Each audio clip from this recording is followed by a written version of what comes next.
Usap-usapan ngayon sa social media ang pagbabalik ng alindog ng isa sa mga pinakapinag-uusapang aktres, Julia Montiz.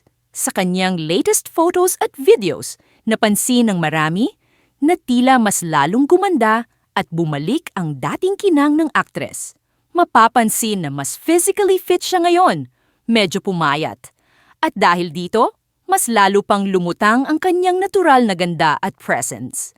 Present si Julia sa launching ng product ng Bash Manila na pagmamay-ari ni Bea Alonzo at agaw pansin ang kanyang OOTD. Bagay na bagay sa kanya ang kanyang suot, simple pero eleganteng tignan at nagbigay diin sa kanyang confidence at pagiging fresh.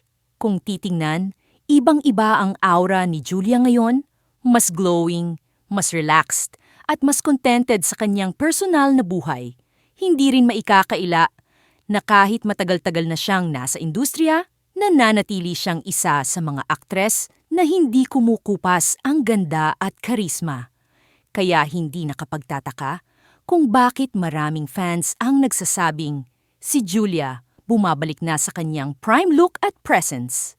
At syempre, ang mas nakakatuwa, makikita sa mga komento ng netizens na proud at inspired sila sa transformation ni Julia. Isang paalala na kahit gaano tayo kabisi, kapag inalagaan natin ang ating sarili, nagbabalik din ang glow at confidence na natural na nasa atin. Kayo ba, mga ka-showbiz? Ano ang masasabi nyo sa pagbabalik ng alindog ni Julia Montes? Mas agree ba kayo na ngayon ay mas lalo siyang gumanda at blooming?